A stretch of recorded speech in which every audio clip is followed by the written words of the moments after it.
విజయ లక్ష్యంపై గురి చూస్తున్నారా? విలువిద్య కథ పూర్తి వివరాలకు చదవండి సాక్షి దినపత్రిక. ఏపీకి బీపీ వచ్చింది. అదేంటి, రాష్ట్రానికి బ్లడ్ ప్రెషర్ రావడం ఏంటని ఆశ్చర్యపోతున్నారా? బీపీ అంటే బాబు పవన్ ట్యాక్స్ వల్ల వచ్చిన రోగం. సంపద సృష్టించి రాష్ట్రాన్ని అభివృద్ధి చేస్తామని చంద్రబాబు పదే పదే చెప్తున్నారు. అన్నట్లుగానే విఘ్నాధిపతి వినాయకుడి నుంచే దాన్ని మొదలుపెట్టారు. బాబు పవన్ ట్యాక్స్ పేరిట గణేశుడి విగ్రహాలకు సుంకం వసూలు చేయడం మొదలుపెట్టారు. కానీ మమ్మల్ని గెలిపించారు. అంతటితోనే రాష్ట్రంలో ఉండే ప్రజల యొక్క బాధ్యత అయిపోలేదు. కానీ ఇది ఒక సంపద కేంద్రం. ఒక సంపద సృష్టిస్తే అది సమాజానికి పనికొస్తుంది. అదే సమయంలో వ్యక్తులు బాగుపడతారు, ప్రభుత్వానికి ఆదాయం పెరుగుతుంది. ప్రభుత్వ ఆదాయం పెరిగితే సంక్షేమ కార్యక్రమాలు చేసేందుకు అవకాశం ఉంటుంది. అదే మరి ప్రజలందరినీ సాధికార వైపు ముందుకు తీసుకుపోయే అవకాశం ఉంటుంది. విన్నారు కదా, ఏపీ ముఖ్యమంత్రి చంద్రబాబు నాయుడు ఏమన్నారు? మనం సృష్టించే సంపదతో ప్రభుత్వానికి ఆదాయం పెరుగుతుందని, దాంతో సంక్షేమ కార్యక్రమాలను మరింత పెంచొచ్చని చెప్పారు. ఇంతవరకు బాగానే ఉంది. మరి సంపదను ఎలా సృష్టిస్తారు? అదే కదా మీ డౌట్. దానికి సమాధానం హోంమంత్రి అనిత చెబుతారు, వినండి. అంటే మైక్ పర్మిషన్ ఒకేలా కావాలనుకోండి, ఎన్ని రోజులు మైక్ పెడతారో చూసుకుని దానికి ఒక 100 రూపీస్. హైట్ని బట్టి height above 3 feet to 6 feet అనుకోండి, దానికి ఏంటంటే ఈకో ఫ్రెండ్లీ 350 రూపీస్.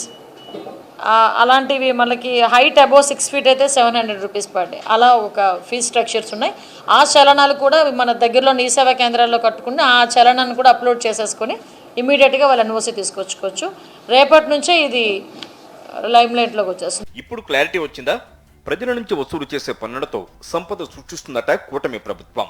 అందుకే విఘ్నం లేకుండా వినాయక చవితితో బాబు పవన్ ట్యాక్స్ ను ప్రారంభించారు. రాష్ట్రంలో వినాయక మండపాలు ఏర్పాటు చేసే వారందరూ ఈ సుంకం ఖచ్చితంగా చెల్లించాలని ఆదేశించారు హోంమంత్రి. వినాయక మండపం పెట్టేవారు మైక్ రోజుకు 100 చొప్పున 9 రోజులు 900 రూపాయలు చెల్లించాలి.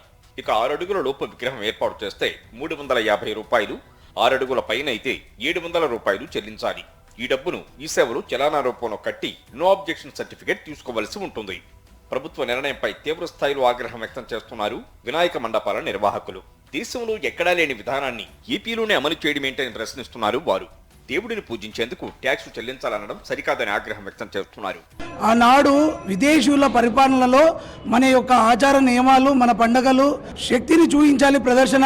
ఇప్పుడు అదే పరిస్థితిని ఈ ప్రభుత్వం తీసుకురావడం అనేది కడు శోచనీయం అని ప్రయత్నం చేశారు సుంకం రూపంలో. దౌర్భాగ్యం ఏమంటే ఇన్ని ఏళ్ల తర్వాత ఇక్కడ సుంకం ప్రధానం కాదు, దాని యొక్క మూల్యం కూడా ప్రధానం కాదు. ఈ మనోభావాలను దెబ్బతీస్తుంది. చూడండి, ఇది చాలా కడు శోచనీయం. అంటే ప్రభుత్వాలకు ఆర్థికపరమైన సమస్యలు ఏవైతే ఉన్నాయో వాటిని వాళ్ళు పరిపుష్టి చేసుకోవడం వైపు నుంచి మాత్రమే ఆలోచన చేస్తారు.